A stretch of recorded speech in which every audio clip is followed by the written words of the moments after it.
ராதே ராதே ராம் ராம். நாமரூபம் அற்ற தேவன் நம்பினோர் கருள் செய்ய நாமரூபம் தாங்கி வந்து நல்ல காட்சி தந்தனன்.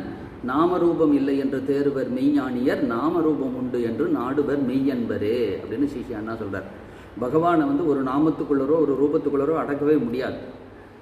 ஆனால் பகவான் கருணையோட பகவானை சர்வத்திலையும் பார்க்கக்கூடிய சாமர்த்தியம் இல்லாமல் இருக்கக்கூடிய நம்மை போன்ற சாமானியர்களுக்காக பகவான் ஒரு ரூபத்தை எடுத்துகிட்டு வரான், ஒரு நாமத்தை எடுத்துகிட்டு வரோம். அந்த நாமத்தையும் ரூபத்தையும் நம்ம பிடிச்சிக்கிட்டா நாமும் சாமானியர்களும் கரையேறி விடலாம் அப்படிங்கிறது. நம்ம கதறும் பொழுது சாய்ந்து கொள்ள ஒரு தோல் தேவைப்படுறது, நம்மை கைப்பிடித்து தூக்கி விடுறதுக்கு ஒரு கரம் தேவைப்படுறது இல்லையா? அது மாதிரி கதறும் பொழுது கட்டிக்கொள்ள நமக்கு ஒரு கால்கள் தேவைப்படுது இல்லையா? அதனால் பகவான் கருணையோட ஒரு ரூபத்தை எடுத்துகிட்டு வரான்.